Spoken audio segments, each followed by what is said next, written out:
Quem está feliz aí? Dá uma glória a Deus. Maravilha, irmãos, maravilha. Que bênção, hein? É bom estar feliz, né? É bom estar felizinho. Queridos, nós vamos dar sequência aí. Nós entramos numa série, né? Falando sobre família. Estivemos ontem lá na comunidade Cristo em Nós, junto com os irmãos. Eu acho incrível, multiforme, graça e sabedoria de Deus, aquilo que nós estamos recebendo aqui, amém, Jana? Eles estão recebendo lá também, a mesma palavra, irmão, que foi ministrada aqui, os irmãos estão, meu Deus, e não vai ser diferente hoje. Nós vamos continuar falando isso, porque Satanás tem jogado pesado contra as famílias. Vocês estão vendo aí, não vou entrar nesse mérito agora que não convém, mas daqui a pouco eles falam um pouco, esse negócio de bebê reborn aí e tudo mais e tal. Isso é mais um artimanha de Satanás, irmãos, para destruir a família. A instituição de Deus, a gente vê de alguma maneira Satanás investindo, e isso não é desde hoje, isso é desde antigamente. As crianças são atacadas. Faraó começou a fazer isso lá no Egito, já com os pequenininhos, tentando matar os pequenininhos tudo, tentou matar Moisés, e não foi diferente. Jesus foi também perseguido quando criança, então não é diferente os dias de hoje não. Quer pegar na causa raiz, mata essa geração.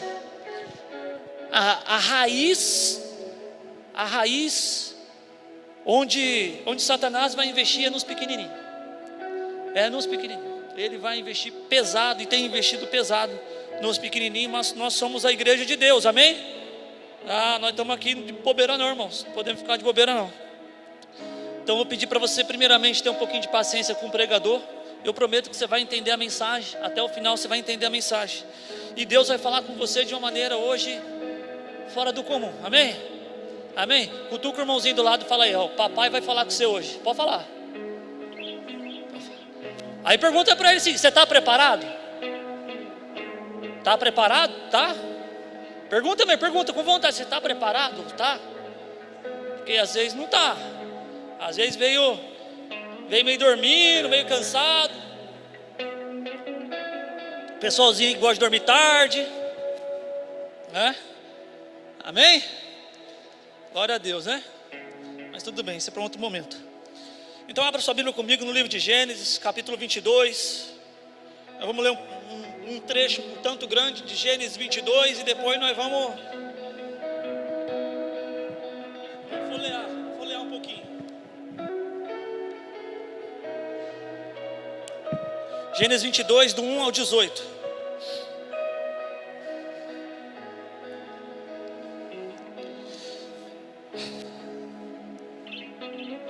Amém. Acho que eu já chorei tudo que eu podia chorar aqui hoje já. Será que tem mais alguma coisa, Gu? Tem? Sempre tem, né? Para tomar água, às vezes é água. Tem um só aqui. Eu não sei quem colocou aqui, né? Deus abençoe.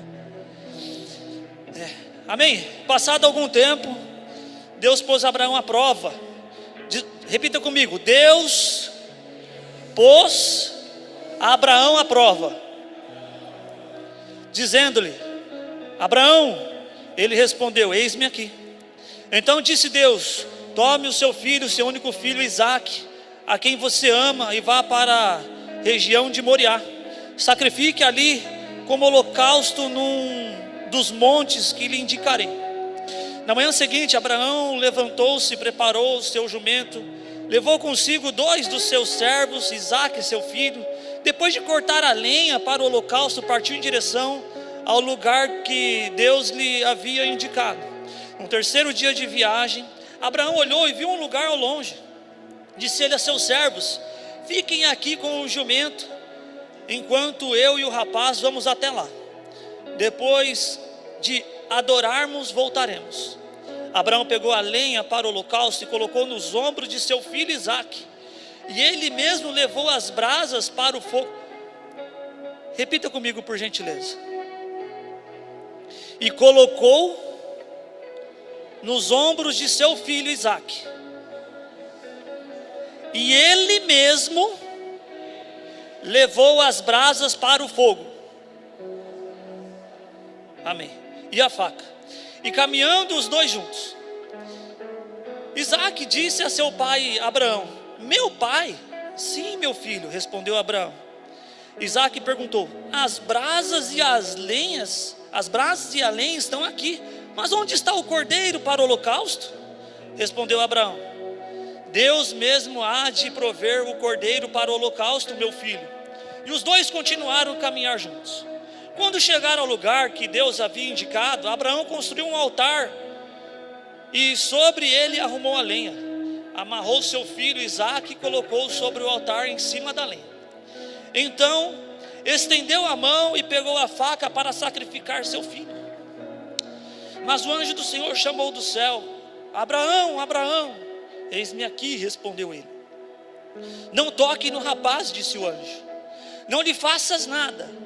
Agora sei que você teme a Deus, porque não me negou o seu filho, o seu único filho. Abraão ergueu os olhos e viu um carneiro preso pelos chifres num arbusto. Foi lá, pegou e sacrificou como holocausto, em lugar de seu filho. Abraão deu àquele lugar o nome de o Senhor proverá. Por isso até hoje se diz: no monte do Senhor se proverá. Pela segunda vez o anjo do Senhor chamou do céu: Abraão, e disse: juro por mim mesmo, declara o Senhor, que por ter feito o que fez, não me negando o seu filho, seu único filho, esteja certo de que abençoarei e farei de seus descendentes tão numerosos como as estrelas do céu e como as areias das praias do mar.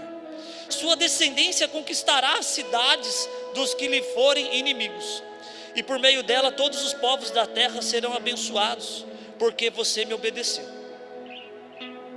Amém.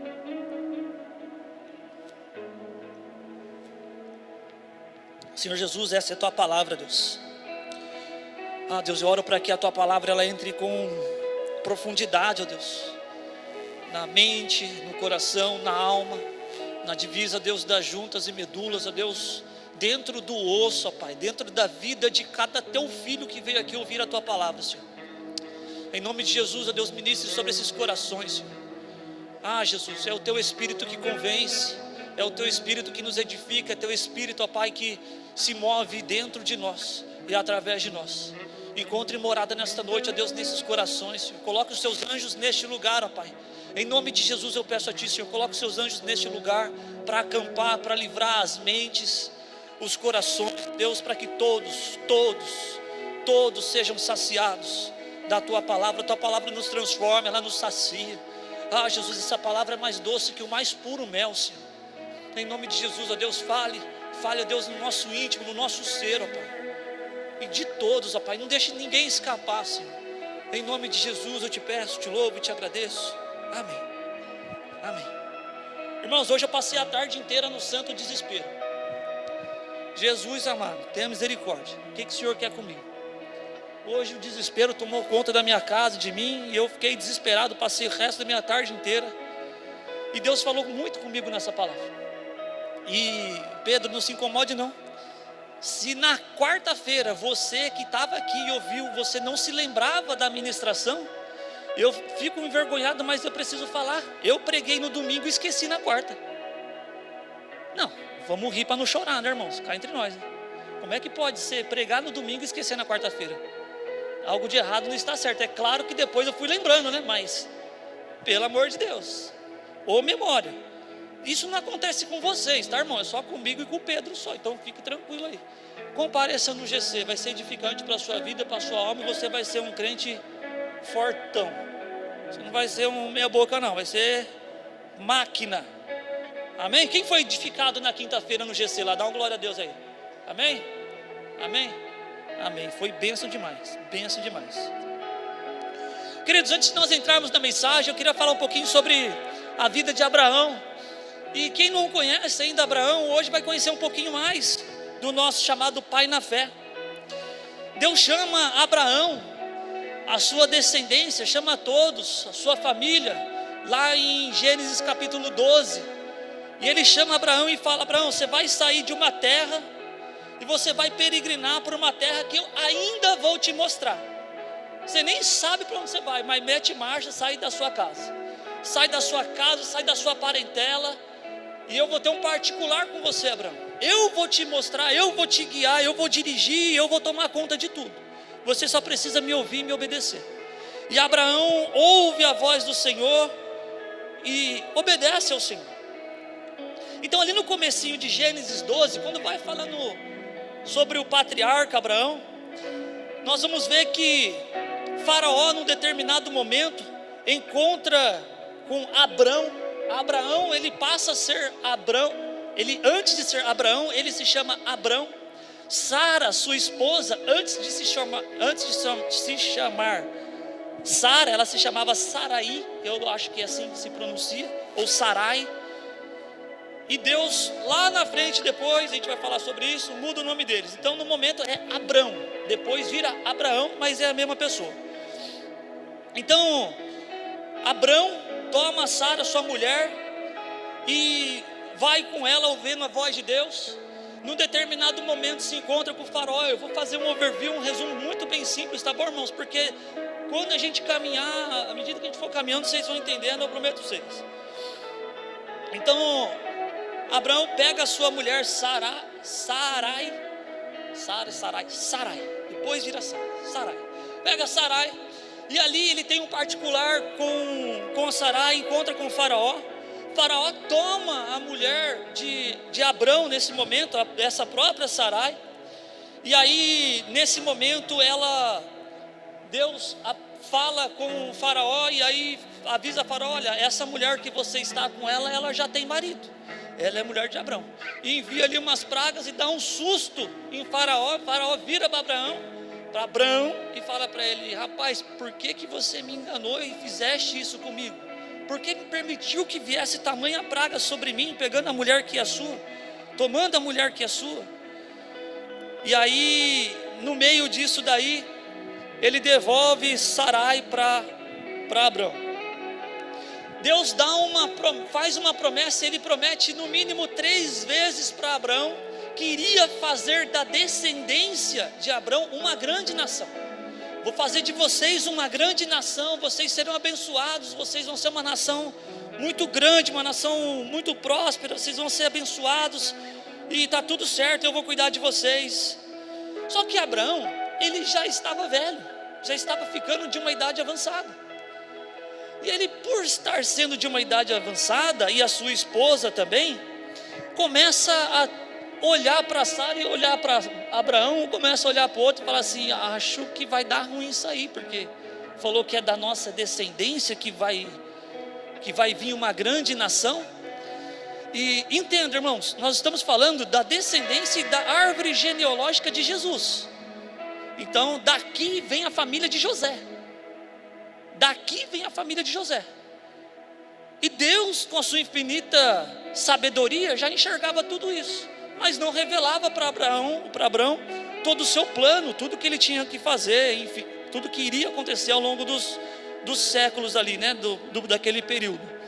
E então, no meio disso, Abraão sai, olha para sua esposa e fala: acho que vai dar ruim isso daí, porque você já está velha, já de idade avançada, e encerraram-se as suas madres. Então entendo eu que Sarai já deveria estar passando pelo período da menopausa. Acredito também que Abrão já estava ali também na fase da sua andropausa, e já estava já de idade. Falou assim: acho que vai dar ruim. E isso daí acontece muito com a gente. Deus tem um plano, tem uma estratégia, tem um caminho, tem uma direção para as nossas vidas, e a gente fala assim: quer saber de uma coisa? Eu até entendo o plano de Deus, eu ouvi a voz de Deus num determinado momento da minha vida, e entendo o plano de Deus, a vontade de Deus é maravilhosa, mas acho que vai dar errado isso aí, acho que isso aí não, deixa eu dar um jeitinho aqui. E como todo bom, né, acho que Abraão era brasileiro, amém? Não, né? Não vamos cometer heresia aqui não era brasileiro não, mas é o famoso jeitinho brasileiro. Vamos dar um jeitinho, vamos ajudar Deus. Deixa eu ajudar Deus aqui, que já sou velho. Essa mulher também, pelo amor de Deus, já também, né? Cá entre nós, irmão, a idade já é avançada, 86 anos, misericórdia. Então, deixa eu ajudar Deus. E aí eles entram num acordo. Qual que é o acordo? Vamos pegar a escrava Agar, a escrava de Abraão, E Abraão vai então se deitar com a escrava para que dali nasça o seu descendente. Vamos aproveitar, Abraão, pelo amor, está passando o tempo já, daqui a pouco as mandrágoras, né? As mandrágoras, quem não sabe, é Viagra na Bíblia, tá bom? Quando você lê mandrágoras é Viagra. Já não vai estar funcionando mais, então precisamos arrumar, dar um jeito de fazer você estar bem. E aí coloca Agar junto com Abraão, ele toma a sua escrava, e aí faz um filho, eles têm um filho ali chamado Ismael. E aí nasce um filho chamado Ismael. E nós estamos chegando aí em Gênesis aproximadamente no 16, eu só peguei os pontos mais principais dessa história. Então isso está em Gênesis 11:30. Vai dizer Sarai que é estéril e não tinha filhos, Abraão já casado com ela. Abraão já velho, 86 anos, tem um filho com Agar. Em Gênesis 16:2 diz assim: e disse Sarai a Abraão: eis que o Senhor me tem impedido de dar à luz, toma pois a minha serva, porventura terei filhos dela. E ouviu Abraão a voz de Sarai. Sabe o que é interessante? Quando a gente vai fazer alguma coisa que é errado, a gente não faz sozinho. A gente busca alguém para ajudar a gente e validar aquilo que a gente quer fazer. Se eu quero fazer alguma bobagem, alguma coisa errada na minha vida, e geralmente eu vou buscar um amigo que concorda com as minhas coisas. Chama-se amigo vaquinha de presépio. Um amigo que quando você fala alguma coisa, ele fica assim, ó, é verdade, capaz de falar amém. A gente busca gente que concorde com a gente. Você só tem um amigo, você só tem uma amiga porque vocês pensam parecidos.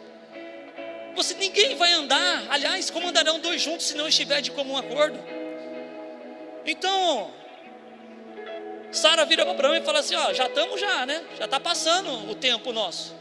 Mas aí, vamos dar um jeitinho, toma Agar, daí já vai começar a nossa descendência. Olha que maravilha. Não vamos deixar o plano de Deus morrer não. Para que esperar? Eu vou esperar o plano de Deus para quê? Se eu sei dar o meu jeito.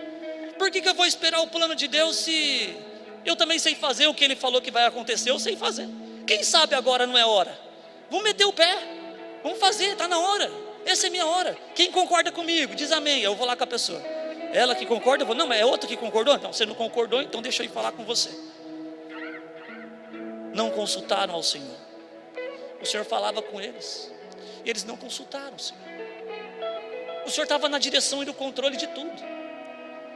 Esse é o grande problema nosso. Quando Deus está no controle e na direção de algumas coisas, a gente quer mudar a rota de Deus. Vem cá, Senhor, deixa eu mudar a rota. Essa rota não é tão boa não. Jonas viveu um pouco disso.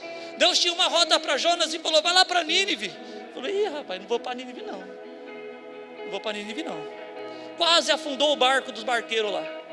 Foi jogado no mar e aí o grande peixe, a baleia, veio engoliu ele e a gente conhece a história. Em Gênesis 17, capítulo 1, vou pedir para o pessoal da mídia me ajudar. Olha que interessante. Gênesis 17, 1. Sendo, pois, Abrão, de idade de 99 anos. Queridos, pode chamar isso de velho. Pode chamar de idoso. Eu chamo de experimentado pelo Senhor. Amém ou não? Amém? Experimentado pelo Senhor. 99 anos. Dentro da vontade e do propósito de Deus rende muito. Você pode ter 10, 15, 20 anos fazendo a sua vontade, você vai só gerar frutos para você mesmo. Mas se você estiver no Senhor, você vai dar frutos e vão dar frutos que vão ser permanentes. A sua geração, a sua descendência vai comer desses frutos. E é sobre isso que nós vamos falar, sobre gerações e descendências. É sobre isso que está em xeque nesse texto e contexto. Uma geração que ouve ao Senhor, que tem paciência para ouvir o Senhor, que tem calma para ouvir o Senhor e fala assim, eis-me aqui, Senhor, envia-me a mim, e aguarda a voz do Senhor até a segunda chamada. É isso que Abraão precisava fazer, aguardar a voz do Senhor até a segunda chamada. Então ele tinha já 99 anos. Apareceu o Senhor a Abraão e disse, eu sou o teu Deus, o Todo-Poderoso, anda em minha presença e seja íntegro. Em outras versões, ande em minha presença e ser perfeito. Perfeição e integridade. Sabe o que tem acontecido? Primeiro, andar na presença de Deus não é sazonal. Hoje eu sou crente, aí eu ponho o pé na igreja. Amanhã não, quero saber, prefiro do jeitinho que estava mesmo, no meu jeitinho é melhor. Hoje eu quero viver em santidade. Não, hoje eu quero viver para a minha vida. Eu quero viver me consagrando. Não, hoje eu quero viver buscando aquilo que eu buscava antes. Não é assim a nossa vida. A nossa vida morre em Jesus. Aquele que perder a sua vida, achará. Aquele que perde a sua vida, ele encontra. Mas aquele que acha a sua vida, ele passa a perder a sua vida. Ele passa a perder. Anda na minha presença e seja íntegro, e seja perfeito. Meu Deus, sabe o que está acontecendo também nos dias de hoje? Quando nós falamos de perfeição, nós vemos tantas no evangelho hoje, irmãos, e não vamos tampar o sol com a peneira. É tanta bobagem que a gente vê, é tanta pessoa que dá mau testemunho, é tanta pessoa que fala tanta asneira, que fala o que não sabe, que fala o que não existe, que acaba caindo em descrédito. Mas aí a gente pega isso olhando para os grandes líderes, não olhando para o Senhor Jesus, que é perfeito, olhando para ele e fala, mas até fulano lá, até fulano é ruim, então eu não sou, mas vai fazer o que, né, irmão? Eu também não sou perfeito, né? Fazer o que? Eu não sou perfeito, então vamos usar isso como amuleto e vamos continuar vivendo uma vida desordenada. Mas não, a Bíblia nos garante, se eu creio só, a garante, seja íntegro, seja perfeito. Existe uma condição de sermos perfeitos, sim. Mas pastor, você está falando que você é perfeito? Eu não estou falando que eu sou perfeito. Mas vamos ler comigo a Bíblia e daqui a pouco nós discutimos isso. Salmos capítulo 1, versículo 1. Primeiro, vamos falar sobre andar com o Senhor. Como é feliz, como é bem-aventurado aquele que não segue o conselho dos ímpios, não se imita a conduta dos pecadores, nem se assenta à roda dos escarnecedores. Ao contrário, a sua satisfação está na lei do Senhor, e na sua lei ele medita de dia e de noite. Esse cara é diferente, ele é como uma árvore plantada junto a ribeiro de águas correntes, e dá o fruto ao seu tempo certo, e as suas folhas não murcham. Tudo que ele coloca a mão, tudo que ele faz é próspero, tudo que ele faz é bem sucedido, tudo que ele faz dá certo, tudo que ele faz o Senhor abençoa, tudo que ele faz ele se torna feliz naquilo que ele está fazendo, porque ele não segue a sua vontade, segue a vontade daquele que o enviou. É assim quem vive continuamente com o Senhor, é dessa maneira. Mas e o perfeito? Mateus 5,48, amiguinho, ajuda eu aí.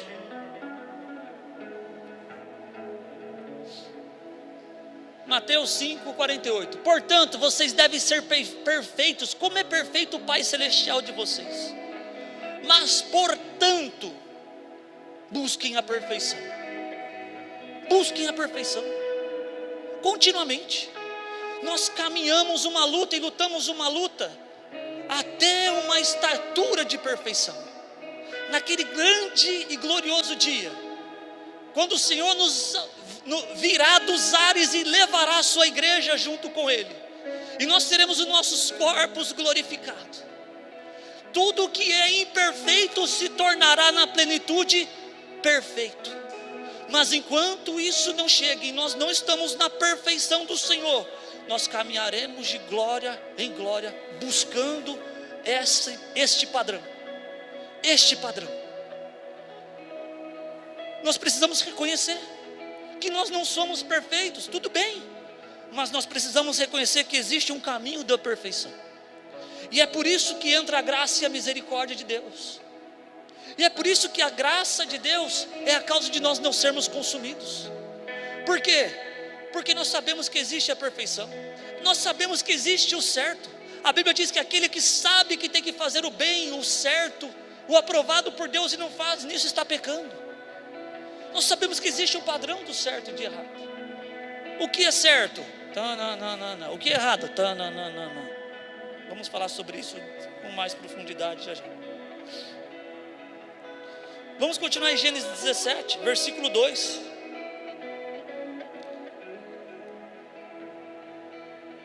E porém a minha aliança entre mim e ti multiplicarei grandissimamente. Grandissimamente. Então caiu Abrão sobre o seu rosto, e falou Deus com ele, dizendo, deixa eu abrir um parênteses aqui, antes de falar o que Deus falou com ele. Abrão fez o que mesmo? Caiu com o rosto no chão. Olha que interessante, irmãos. Ele ainda não tinha filho.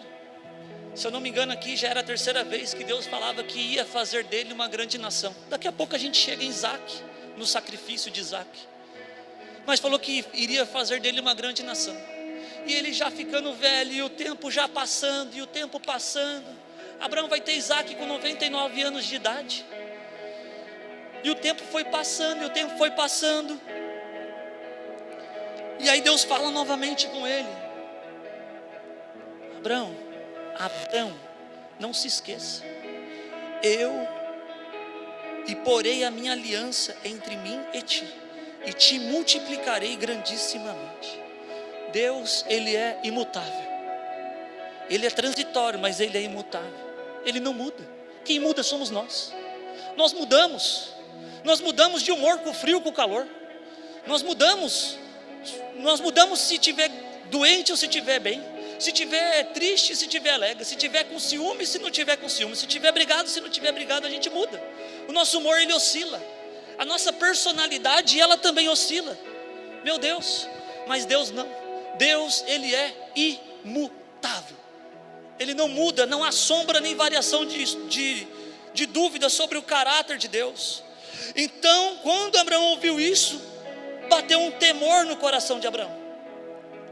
E aí este temor no coração de Abraão não deixou ele de qualquer maneira.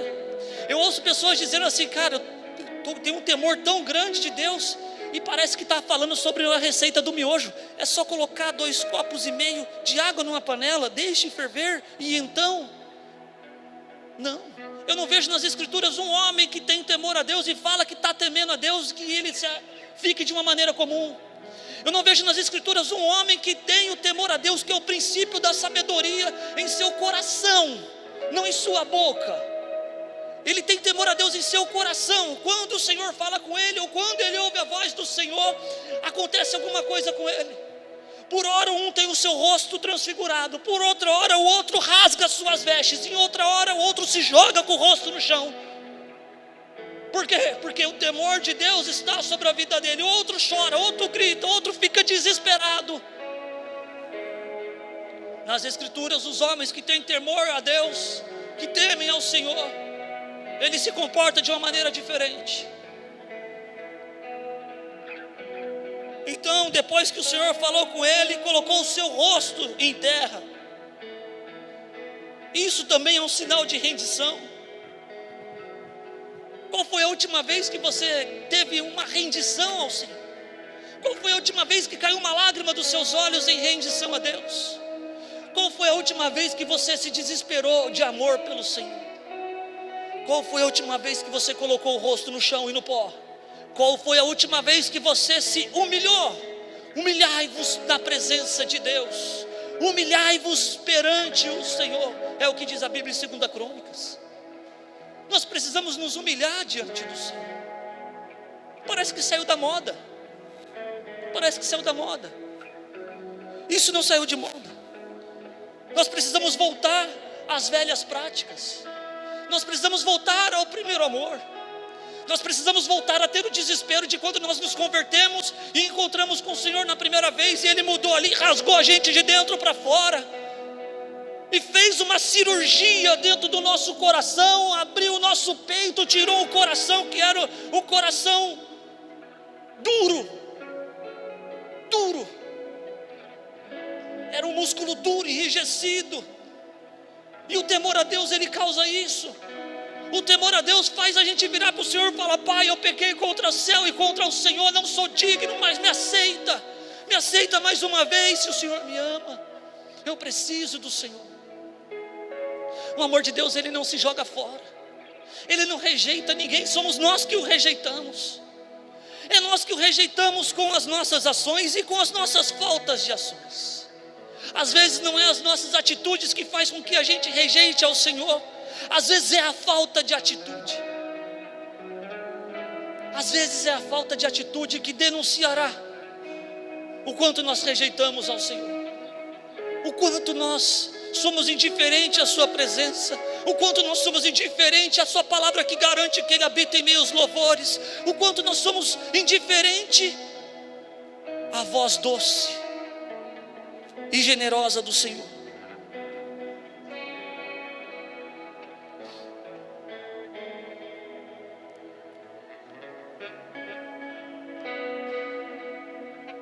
Mateus capítulo 15, versículo 7. O Senhor Jesus diz, discutindo com os fariseus sobre as tradições que eles estavam querendo imputar sobre o povo. E o Senhor Jesus fica extremamente aborrecido com eles e fala: vocês são hipócritas. Bem profetizou Isaías acerca de vocês, dizendo: este povo me honra com os lábios, mas o seu coração está longe de mim. Em vão me adoram. Seus ensinamentos não passam de regras ensinadas por homens. O Senhor Jesus não veio nos trazer regra, Ele veio nos trazer uma mesa. Ele não veio nos impor regra. A regra veio porque o homem se desviou. A regra veio porque o homem não quis saber de ter relacionamento e intimidade. Nós vemos isso acontecendo com Abraão. Nós vemos isso acontecendo com o povo quando estava saindo de cativeiro do Egito. E nós vemos isso até os dias de hoje.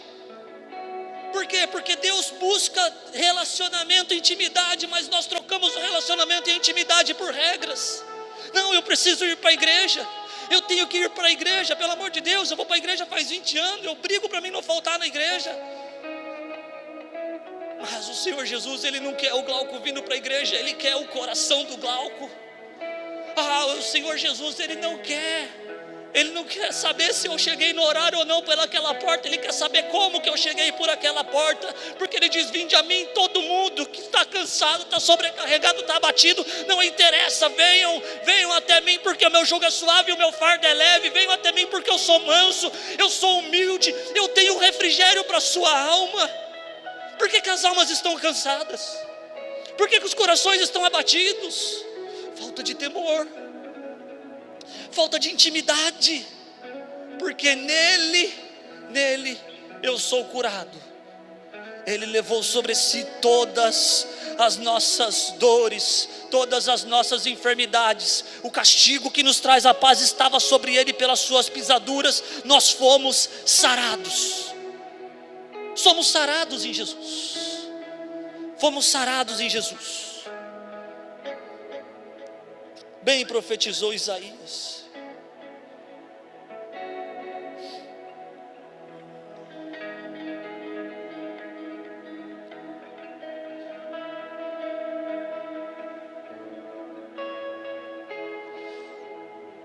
Versículo 4 de Gênesis 17. Quanto a mim, estamos em Gênesis 17 ainda, irmãos. Quanto a mim, eis a minha aliança contigo. Serás o pai de muitas nações, e não me chamarás mais o teu nome Abrão, mas Abraão será o teu nome, porque por pai de muitas nações te tenho posto. Irmãos, o Senhor, Ele valida e fala para Abraão: não se esqueça que nós temos uma aliança. A nossa aliança não quebra. Nós temos uma aliança com o Senhor. Amém? O Senhor Jesus, Ele levanta na ceia e fala: este é o cálice, é o símbolo da nova aliança. A nossa aliança, ela é renovada com o Senhor. Nós temos alianças com o Senhor. E aí isso travou, eu fiquei hoje travado lá em casa nisso. O Senhor pega Abraão e muda o nome dele, de Abrão para Abraão. Ele dá um nome, dá um novo nome para Abraão, e ali passa a chamar Abraão. nós nem conhecemos Abraão, nós conhecemos Abraão. Ele recebe uma nova identidade. Só que a gente precisa entender que Abraão, antes de receber uma nova identidade em Deus, antes de receber uma nova identidade no Senhor, ele passa por um tempo de experiência com Deus, ele passa por uma vivência com Deus, e Deus dá uma nova identidade, um novo nome para ele. Ele deu uma nova identidade, um novo nome para Abraão. Por quê? Porque Abraão, de certa forma, ele se submete ao sacrifício. Um dos sacrifícios que Abraão faz aqui foi ouvir a voz de Deus e abandonar a sua família. Deixa a sua família, deixa tudo. Deixa tudo. Pode deixar tudo, porque eu garanto a vitória. Pode deixar tudo, eu garanto. Eu carimbo. Você só vai me ouvir e me obedecer, Abraão. Só vai me ouvir e me obedecer. Deixa comigo. Deixa que eu resolva os seus problemas. E essa nova identidade de Abraão, ela é importante para a vida de Abraão. Ela é importante. Em Cristo nós somos nova criatura, amém? Amém? Nós precisamos ter uma nova identidade em Jesus. Só que nós não precisamos correr atrás da nossa nova identidade. Por quê? Porque o Senhor nos chama pelo nome. Foi o Senhor que chamou Abraão. Foi o Senhor que te chamou. Não foi você que escolheu ele. Ele diz, não foi vós que me escolheste, mas foi eu que escolhi a vós. Ele escolheu cada um de nós e nos chamou pelo nome, e nos fez de cada um de nós novas criaturas. Então, a partir de Jesus, e a partir do nosso encontro com o Senhor, a partir da obediência ao Senhor, nós recebemos uma nova identidade mediante ao sacrifício de Jesus. E esse sacrifício de Abraão, o que me chama muita atenção, é que não foi o sacrifício lá ainda de Isaac. Nós vamos chegar em Isaac. Mas Abraão começou a sacrificar tudo. Abraão, por onde ia e passava, ele fazia uma coisa muito interessante. Ele construía altares. Repita comigo, construir altar. Ele construía um altar. Altar remete a gente a entender sacrifício, rendição e adoração. Dentro do altar construído, Abraão construiu o altar para levar ali os animais para fazer sacrifícios ao Senhor. Ele fazia altar, o altar tipificava a conexão do homem com Deus. O altar tipificava o encontro dos homens com o Senhor. Por onde quer que Abraão ia, se ele estivesse longe, ele falava, já viajamos bastante, então vamos parar tudo. Para tudo e vamos fazer um altar. Por quê? Porque ele vivia em obediência a Deus. Ele vivia em obediência ao Senhor.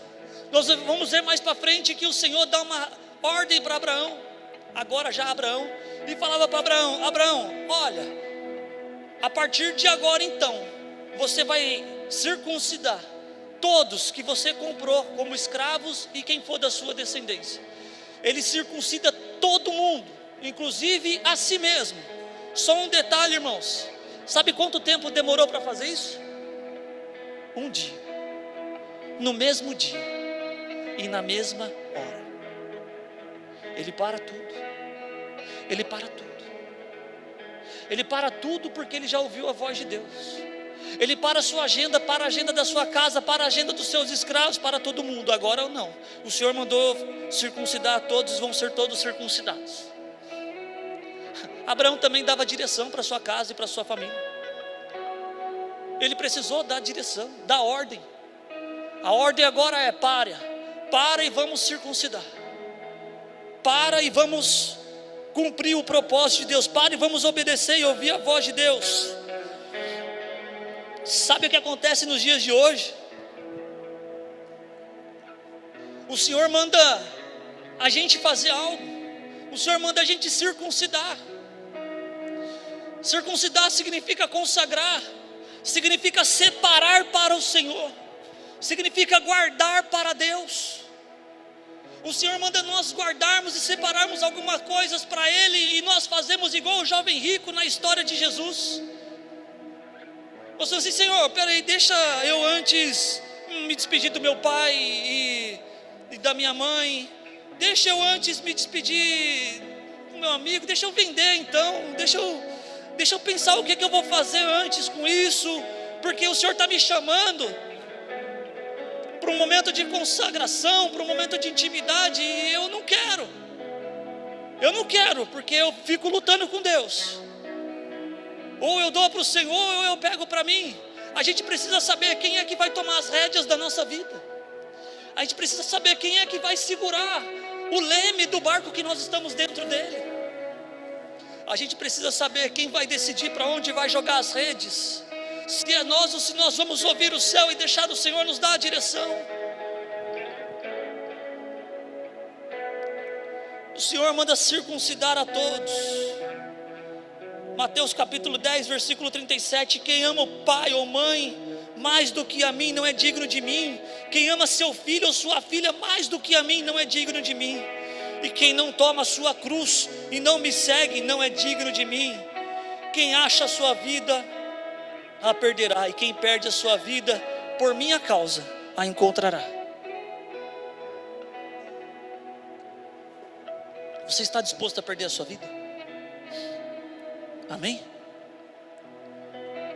Perca a sua vida. Perca a sua vida. Sacrifique. Perder a sua vida remete ao sacrifício. Sacrifique. Não se importe com o tamanho do sacrifício, se importe com o tamanho da sua obediência. Não olhe para o sacrifício, olhe para a voz de Deus e para a vontade do Senhor. Não olhe. Não olhe. Vamos continuar em Gênesis capítulo 18, versículo 19. Olha que interessante o que Deus fala para Abraão. Pois eu o escolhi para que ordene a seus filhos e aos seus descendentes que se conservem no caminho do Senhor, fazendo o que é justo e direito, para que o Senhor faça vir a Abraão o que lhe havia prometido.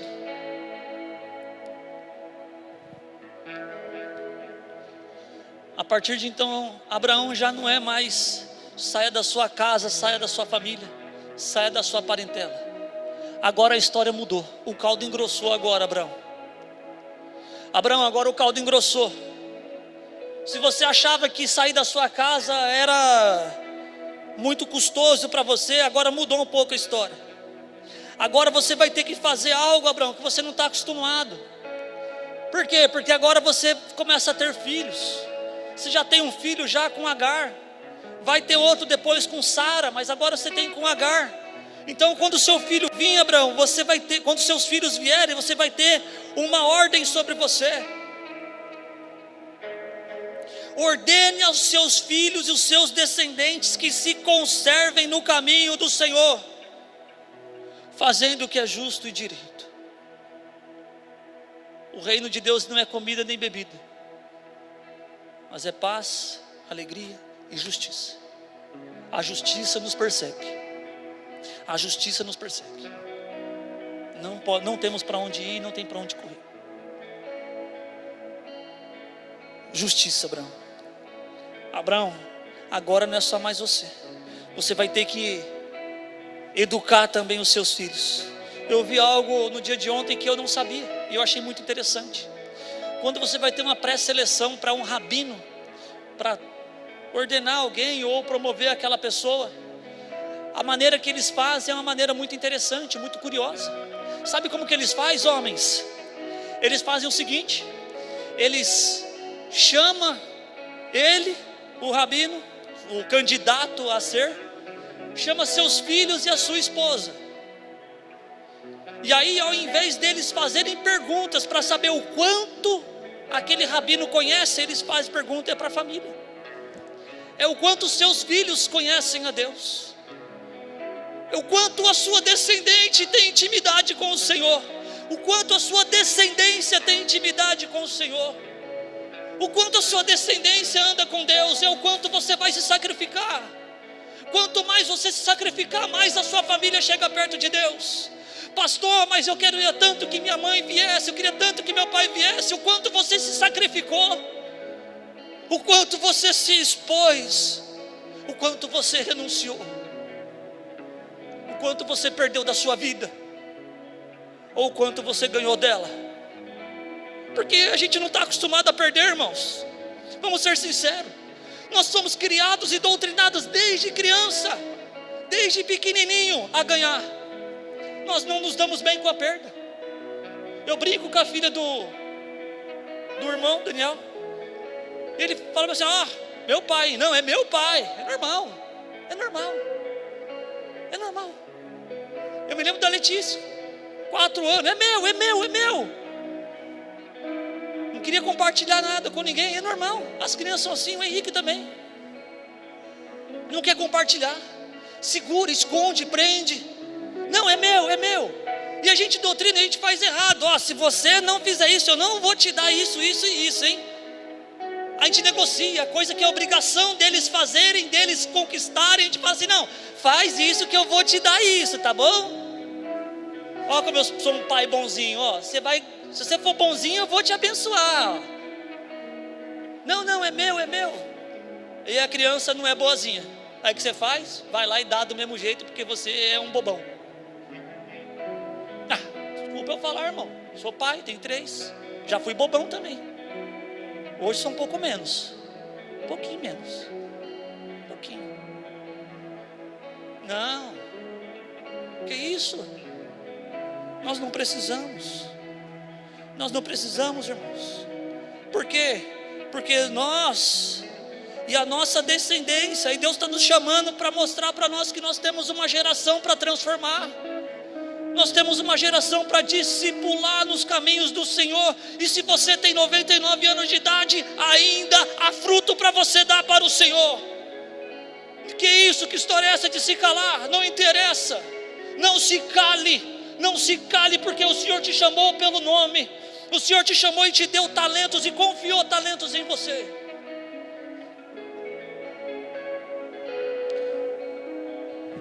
Abraão, agora você tem um novo chamado, Abraão. Você vai cuidar dos seus filhos, das suas ascendências, que se conservem no caminho do Senhor, fazendo o que é justo e direito. Faça que o Senhor faça, para que o Senhor faça vir a Abraão o que lhe havia prometido. Tem uma concessão. Há um parênteses aqui. Para que o Senhor o abençoe e faça de você uma grande nação, você vai ter que levar os seus filhos junto com você. Os teus filhos vai ter que ser justo igual você é justo. Os teus filhos têm que ser íntegro igual você é íntegro. E sabe por que eu falo isso com os meus olhos trêmulos? Sabe, porque a gente vê nos nossos filhos, na nossa descendência, vestígios de Adão. Vestígios de Adão. O Henrique está lá em cima. Eu não vou expor a Letícia nem o Daniel. Pequenininho aí, do menor. O Henrique sobe para estudar. Sobe para estudar. O Henrique sobe para estudar. Foi lá estudar lá, fazer o inglês dele bonitinho. Aí ele coloca o celular para carregar, senta de frente para a porta da entrada do hall e fecha a porta. Nunca fechou a porta na vida. Nunca. A porta está fechada. Não nasci ontem, irmão. Não nasci. Tirei os meus tênis. Minha família está aqui. Sabe o que eu estou falando? Tirei meu tênis, vou na meia, porque na meia não faz barulho. Na meia não faz barulho. Por quê? Se eu não pegar e se eu não discipular, se eu não corrigir no caminho, quem vai fazer? Quem vai fazer? Bonzinho, bom de Bíblia, bonzinho, educado, carinhoso, gentil, gente boa. Mas a natureza de Adão vai nos perseguir até o último dia, e a gente tem que matar a nossa carne. Você tem que matar a sua carne. Não seja cara de pau, não seja santarrão. Você é ruim como eu também sou ruim. Nós precisamos da graça de Deus para nos convertermos. Converta com o vosso riso. em prantos e a vossa alegria em tristeza. O riso tem que estar em pronto. Se não tem pranto, não tem conversão. A alegria tem que estar triste. Abrir a porta como? Toque, toque. Deixa eu respeitar, tadinho. Respeitar a privacidade do menino. Uma criança de 10 anos não precisa de privacidade. Quer privacidade, compra a sua casa. Toque, toque. Fazer isso? Não. Abri a porta e entrei. Falei, já confessa agora. Estava estudando? Não, senhor, pai. Não, senhor. Não, senhor. Que bom, o castigo vai ser menos pior. Porque quem confessa e deixa alcança o quê? Misericórdia. Que bom que confessou. Mas vai ter castigo mesmo assim. Porque a ordem era. Irmãos, fica comigo aqui. Irmãos, se uma criança não é capaz de seguir a ordem, a direção, de pegar o celular e estudar, como que eu vou ensinar ele a ser justo e direito? É o que está mandando fazer aqui. Ensine ele a ser justo e direito. Ensine o seu filho a ser justo e direito. E sabe o que acontece? A gente finge que não viu, porque dá trabalho. Corrigir dá trabalho. Aí os pais ficam criando os príncipes com os olhos fechados. Tadinho, tão bonitinho, ó. Olha lá que bonitinho, tocando lá, ó. Belezinha. Cabelinho dele, lindinho. Olha lá. E melhor não.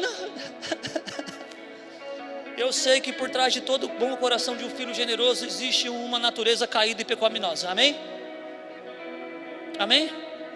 E não me engana, assim como não engano ninguém também não. Muito menos aquela senhora linda ali, maravilhosa, que é minha esposa. Não podemos nos enganar. Não podemos fingir fazer vista grossa. Porque ou a gente corrige o filho no caminho com que ele deve andar, ou quando ele crescer, ele não vai te ouvir e você vai perder a sua rédea, a sua moral, vai perder a sua voz de comando e controle. Por quê? Porque precisa ter alguém que ouve, porque vai proteger ele, vai salvar a vida dele. Isso vai salvar a vida dele. O seu limite, a sua direção. Deus levantou você pai, Deus levantou você mãe para dar direção e destino para o seu filho. Não se omita. Não se omita da sua responsabilidade. E quando nós falamos no domingo passado, em Salmo 127, que os filhos são como flechas na mão de um valente, nós falamos de trazer para perto sim, mas nós não podemos esquecer que a ponta da flecha ela é forjada. A ponta da flecha ela é forjada. E aí desculpa, eu sou pós-graduado em forja. Pós-graduado. Desculpa a minha arrogância. Sabe como é que você forja o material? Você precisa extrair ele, retirar ele da terra, e depois você submete ele a um processo, e tem que colocar fogo e subir a altíssimas temperaturas, 1800 graus, 2000 graus, colocar fogo mesmo, colocar fogo, para que ele seja maleável. E sabe como é que você transforma e conforma ele? Não é fazendo carinho santo, não dá. É na marreta. É na marreta, não tem como. Não tem outro meio. A ponta da flecha não pode ser de madeira. E sabe o que acontece? Está vindo uma geração que a ponta da flecha ela é de plástico. Por quê? Porque os pais não estão forjando, não estão fazendo o seu papel, não estão desempenhando aquilo que Deus colocou para eles fazer como responsabilidade. E aí joga a flecha pode até ir longe, mas não tem consistência. Não consegue ter consistência. Por quê? Porque se for forjada e tratada, penetra até aço. É forte, é resistente, aguenta, suporta. E eu vejo Paulo forjando Timóteo. Suporte como um bom soldado de Cristo. Suporte as aflições do tempo presente. Suporte. Como vai suportar se não for forjado? Como eles vão suportar se a gente não forjar? É princípio, irmãos. É princípio. Mas é tão bonitinho, né? Mas larga ele para ser criado. Irmãos, tive duas experiências esses dias atrás, minha esposa junto comigo. Uma delas era de uma mãe, amiga nossa, que o filho comia desenfreadamente, e a criança estava ficando com diabetes. Ela falou: está ficando diabética, porque não tem freio. Você tem que ver, irmão, chega 10 horas da noite, ela come sorvete, ele come sorvete 10 horas da noite. Foi louco, e tu deixa, rebenta. Tem que ver que bonitinho, fala sorrindo. Estamos ficando cegos, nós estamos cegos, ou o quê? Uma outra conhecida nossa, criada na igreja, congregou com a gente quase 10 anos, teve filho, casou, tantos anos de idade, marido, uma família bonita, acho que tem 4, né, 3, mas... E ela ficou assustada, porque o filho dela não sabia quem era Jesus, desviou, saiu da igreja, e ela virou e falou assim: você tem que ver, eu não voltei para a igreja, porque os meus filhos não sabiam quem era Jesus. Perguntei para eles, e ela cresceu na igreja. Isso não está distante dos nossos olhos e do nosso nariz. Ela cresceu na igreja, mas os filhos não conheceram o Senhor. E voltamos para Juízes, e veio uma geração que não conheceu o Senhor, e veio uma geração que não foi forjada pelos seus pais e não conseguiam ser lançados. Eram até lançadas, mas não conseguia penetrar nenhum papel, porque eram fracos. Culpa não são deles, é dos pais. Meu Deus.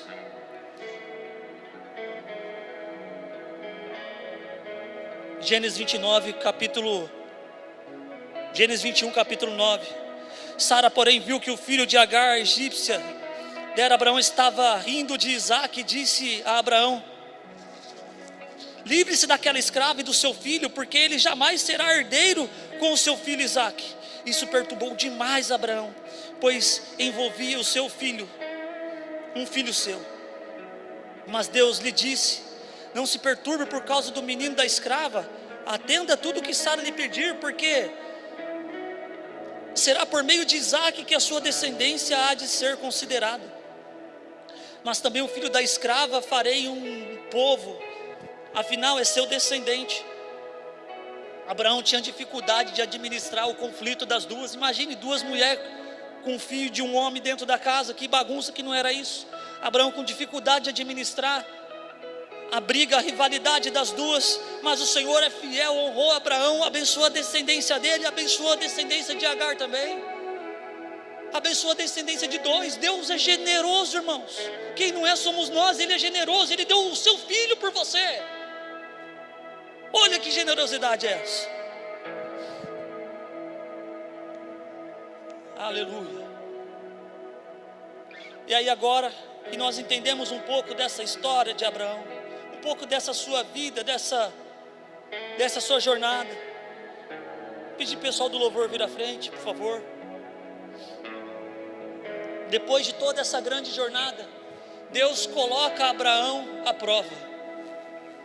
Deus coloca Abraão à prova. Irmãos, ser colocado à prova, eu acredito que fielmente que todos nós seremos colocados. Eu acredito que Deus, por quê?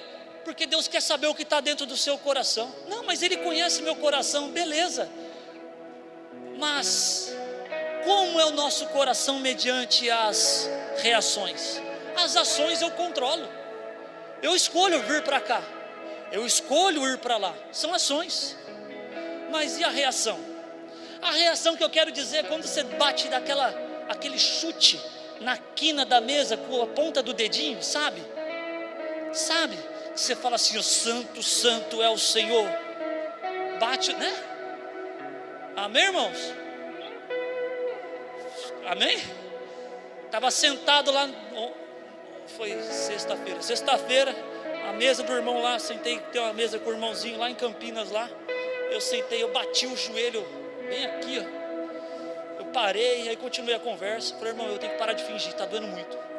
Aí eu parei, abaixei a cabeça e falei: santo, santo é o Senhor. E esfreguei, mas doeu.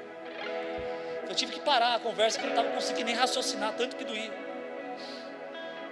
Meu Deus, foi brabo. Fingi que não bati, né? E continuei a conversa ali alegremente. Este é o modo de Deus, a pedagogia de Deus é assim. Ele vai sondar os corações, ele prova Abraão. Agora, queridos, Deus pediu algo para Abraão. Ele pediu nada mais, nada menos do que a vida do seu filho Isaque, o seu único filho, aquele que ele teve quando já era idoso. Era para Isaque ser o neto de Abraão. Já viu uma avó criando um filho? Uma avó criando, irmãos, é para estragar com força. É para estragar, estragar. Tudo que você arrumou ela bagunça. Ainda bem que minha mãe não está aqui. É para estragar com força. E é isso que acontece. É isso que acontece. Era para acontecer algo parecido com isso. E aí, o que Deus pede para Abraão sacrificar? Abraão, agora você vai sacrificar, Abraão. Você vai sacrificar o que você mais aguardou e desejou ter. Quem não tinha filho naquela época era tido como maldito. Quem não tinha filho era vinculado à falta da gestação, era vinculado inclusive a pecado. Não, Abraão e Sara andam mal, eles estão mal. E olha lá, Abraão, não vai ser bem-aventurado, não vai ser bem-sucedido, vai ser uma desgraça a vida dele. Abraão aguardou 99 anos para ter um filho dele e da sua esposa Sara. 86 ele teve com Agar, 99 ele teve com Sara. Mas o que ele esperava era com a Sara, não com o que ele teve com Agar. Ele aguardou 99 anos. Fielmente, aí Deus vem, e quando a gente olha que ele foi sacrificar, a gente olha, ele foi sacrificar o filho, beleza, mas e o filho que ele esperou 99 anos? 99 anos. Abraão, não interessa. Eu quero a vida de Isaque. Eu quero ver o quanto você está disposto a sacrificar por mim. Já passamos muitas coisas até aqui. Te livrei de Sodoma, te livrei de Gomorra, te livrei de um monte de coisa. Mas agora eu quero ver como está o seu coração. Até aqui te ajudou o Senhor, amém? Mas Deus está perguntando para você agora: como está o seu coração para sacrificar por mim? Como está o seu coração para dar um pouco mais para mim? Ah, irmãos, Deus não vai pedir para a gente algo que não nos custe. Se não custa nada para você, não dá para Deus. Assim foi a oferta da viúva. Para ela 2 moedas custou tudo, porque era tudo que ela tinha. O Senhor Jesus não está te pedindo nada. Ele não está te pedindo esmola. Ele não precisa da tua migalha. Ele precisa de tudo de você. Ele precisa do teu coração, da tua alma, do teu espírito, da tua retidão, da retidão dos teus filhos e da tua esposa. Arruma a tua casa, arruma o teu coração, arruma a tua casa e o teu coração, e vamos juntos começar a construir filhos bons e fortes. Se coloque de pé em nome de Jesus.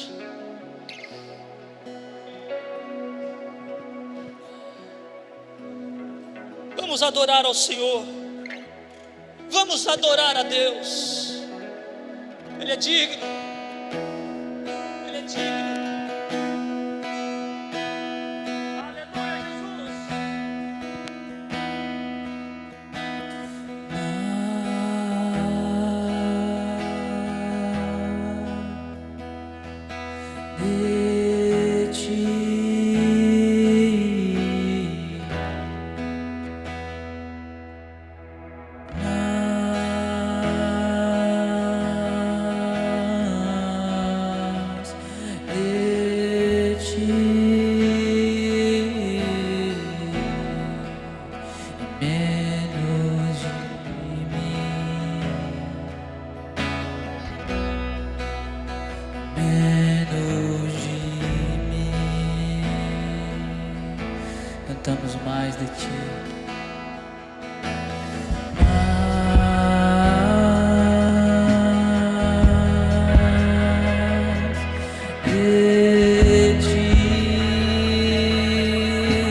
que Ele cresça, eu diminua, Ele apareça, eu me constranja com a sua glória e todo seu amor, infinita humildade, servo de todos os irmãos, que Ele cresça, eu diminua,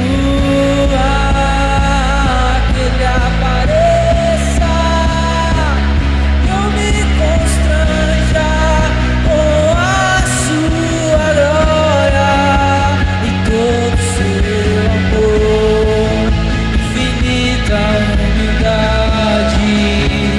servo de todos os irmãos, que Ele cresça, eu diminua, que Ele apareça, eu me constranja com a sua glória e todo seu amor, infinita humildade, servo de todos os irmãos. Eu não vou ser leviano e não vou dizer que sacrificar não dói. Sacrificar dói sim. Sacrificar custa e custa caro. Sacrifício para Deus custou a vida do teu filho.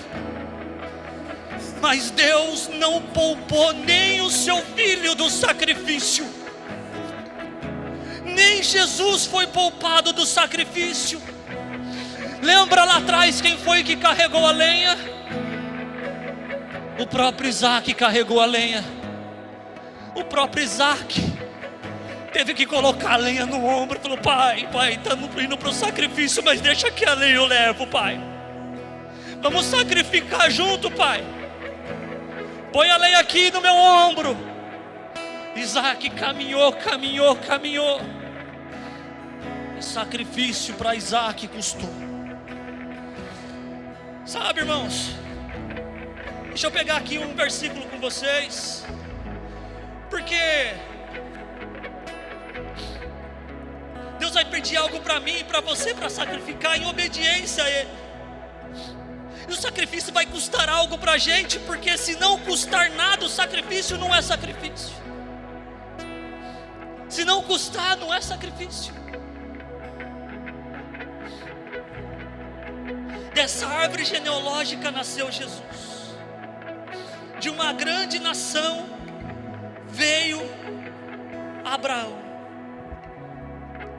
Há pais e mães aqui que vão formar uma grande nação.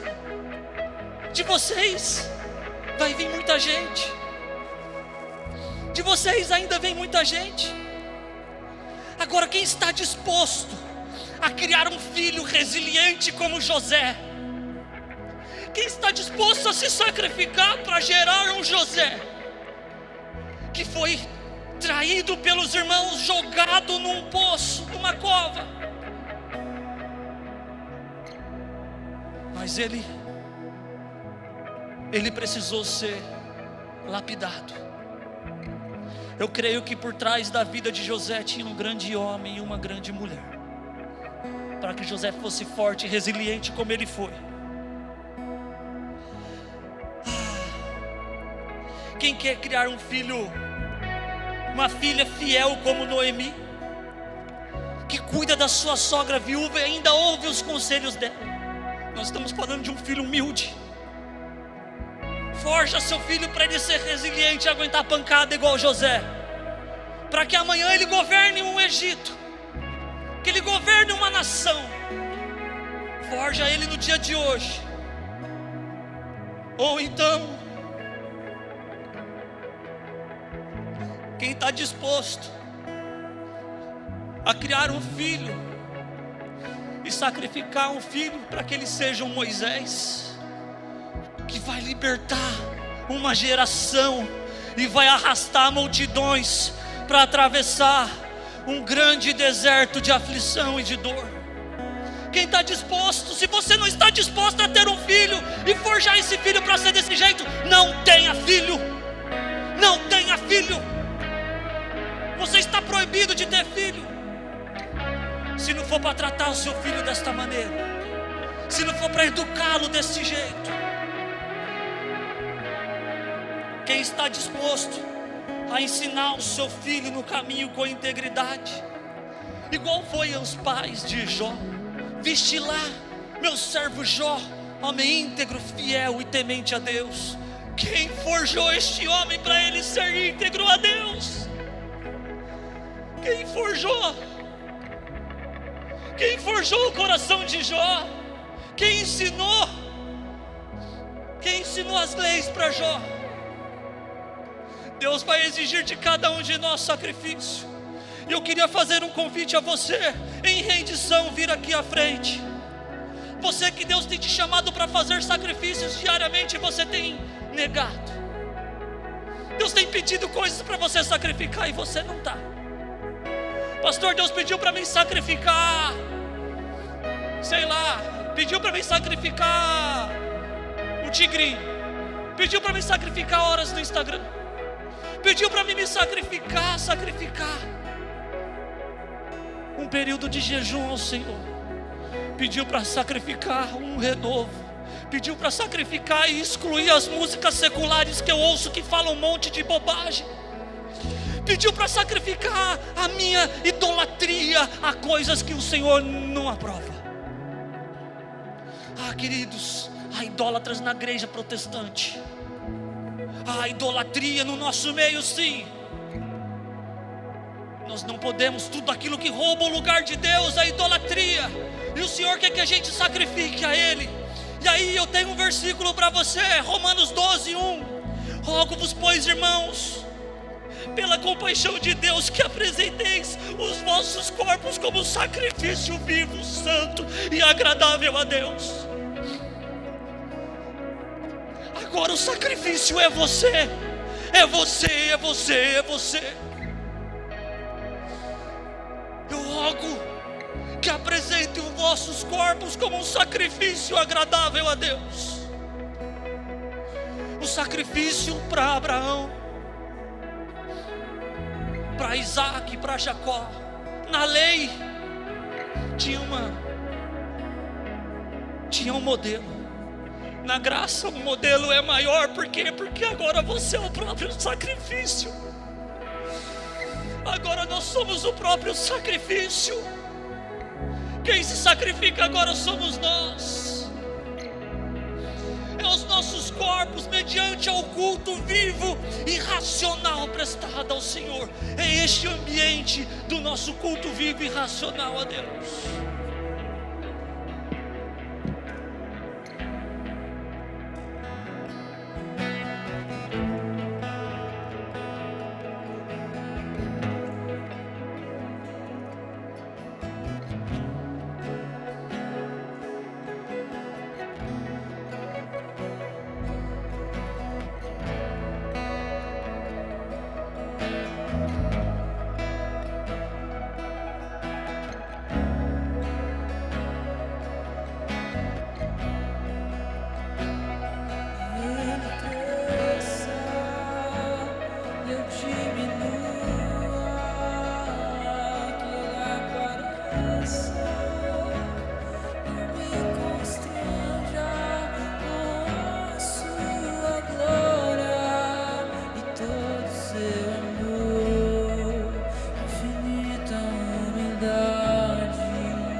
Servo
prazer.